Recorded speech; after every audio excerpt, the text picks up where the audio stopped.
स्वागत है आपका मेरे YouTube चैनल में। आज हम लोग देखने वाले हैं कक्षा 6वीं विषय हिंदी से पाठ कमरकत का सुंदर गांव के प्रश्न उत्तर। पिछले वीडियो में हमने पूरा पाठ आपको बहुत ही सरल तरीके से समझाया हुआ है। वीडियो आपने नहीं देखा तो जा करके देख सकते हैं। डिस्क्रिप्शन बॉक्स में इसका लिंक दे दिया जाएगा। इस वीडियो में इस पाठ के प्रश्न उत्तर पर चर्चा करने वाले हैं। तो चलिए पढ़ना शुरू करते हैं, वीडियो शुरू करते हैं। चैनल को सब्सक्राइब कीजिएगा, दोस्तों को शेयर कीजिएगा। चलिए प्रश्न अभ्यास। यहाँ पर पहला प्रश्न है कि कवि हा गांव मन ला लक्ष्मी जी के पांव काबर कहे हावय। मतलब कवि जो है गांव को लक्ष्मी जी के पांव की तरह उसको क्यों कहा है, ये आपको पूछा जा रहा है। उत्तर है इसका कवि हा गांव मन ला लक्ष्मी जी के पांव से ही कहे हावय काबर की गांव के घर आंगन हा सुंदर लिपाए पोताए रही थे, जैसे लक्ष्मी जी के पांव स्वच्छ और सुंदर होते।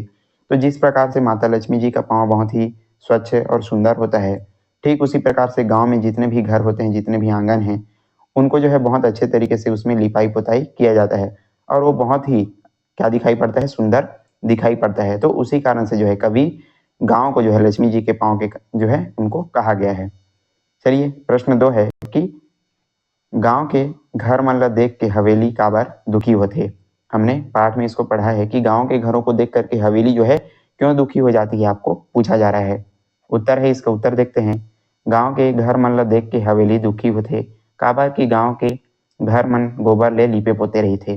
तो गांव को जो जितने भी घर वगैरह हैं, आंगन हैं, उनको जो है गोबर वगैरह से उनका क्या किया जाता है, लिपाई पोताई किया जाता है, जेकर कारण वो बहुत सुंदर दिखते। और उसके कारण से जो है बहुत ही क्या दिखाई पड़ता है, जो घर हैं, जो आंगन हैं, गांव के जो जितने भी घर हैं, जितने भी आंगन हैं, वो बहुत ही सुंदर दिखाई पड़ता है। गांव के घर के सामने हवेली के चमक कम हो जाते। तो गांव के घर है उनके सामने जो है हवेली का जो चमक है वो कम हो जाता है, फीका पड़ जाता है।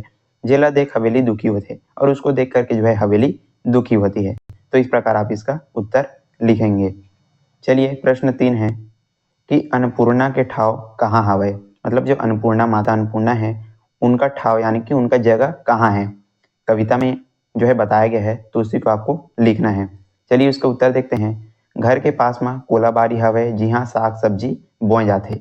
तो घर के ही पास में क्या है, कोलाबारी यानी कि बाड़ी है, और वहां पर क्या किया जाता है, सब्जी वगैरह उगाया जाता है, बोया जाता है। यही है अन्नपूर्णा के ठाव हवे, और यही जो है अन्नपूर्णा का क्या है, जगह है। तो यहाँ पर जो है साग सब्जी उगाया जाता है, जो बाड़ी है उसी में, और यही जो बाड़ी है वही क्या है, अन्नपूर्णा का ठाव है, जगह है। चलिए प्रश्न 4 है धरती है कैसे किस्म ला अन्न उपजाते। तो धरती जो है कैसे किस्म का अन्न जो है उपजाती है, आपको पूछा जा रहा है। उत्तर देखते हैं। गांव के बाहर में गड्ढा हवे जहाँ गोबर ला इकट्ठा कर खातू बनाए जाते। तो गांव के बाहर में एक गड्ढा है जहाँ पर जो है सारे गोबर को क्या किया जाता है, इकट्ठा किया जाता है, और उसे जो है खातू यानी कि खाद बनाया जाता है। ओ खातू ला खेत में डाले जाते और धरती हा ओकर रस ला सोखते जेकर ले अन्न उपजाते। और उस खातों को जब वो जो है खातू बन जाता है, तो उस खाद को लेकर के किसमें, खेतों में डाला जाता है, फसलों पर उसको छिड़का जाता है, जिससे बहुत ज्यादा मात्रा में क्या होता है, अन्न जो है उत्पादन होता है, और बहुत ही क्या होता है, भरपूर मात्रा में अन्न का क्या होता है, उत्पादन होता है। तो इस प्रकार आप इसका आंसर लिखेंगे कि गांव के बाहर में गड्ढा है जहाँ गोबर इकट्ठा करके खातू बनाए जाते हैं, मतलब खाद बनाया जाता है, और वो खातू ला, उस खाद को जो है धरती मतलब खेतों में डाल करके उस पर अन्न उपजाया जाता है। तो इस प्रकार उत्तर लिखेंगे। कोठा में का जिनिस रखे जाते। पांचवा प्रश्न है कि जो कोठा होता है उसमें क्या क्या रखा जाता है। कोठा किसको बोला जाता है, जहां पर जो है गाय बैलों को बांधा जाता है, तो उसको बोला जाता है कोठा छत्तीसगढ़ी में। तो उत्तर है इसका कोठा में बैला गरुवाला रखे जाते हैं, मतलब बैल और गाय इन सबको जो है वहां पर रखा जाता है। इस प्रकार उसका आंसर लिखेंगे। छठवां प्रश्न है जैसे एक दिया दुबाती पंक्ति में कवि का बतावत हावे। यहाँ पर जो कविता है उसमें एक दिया दुबाती इस पंक्ति का प्रयोग किया गया है। तो उस पंक्ति के माध्यम से कवि हमको क्या बताना चाहते हैं, ये आपको पूछा जा रहा है। चलिए उत्तर देखते हैं इसका। जैसे एक दिया दुबाती पंक्ति के माध्यम से कवि बताना चाहते कि गांव के मनखे मन हा जात पात ऊंच नीचला नहीं जाने।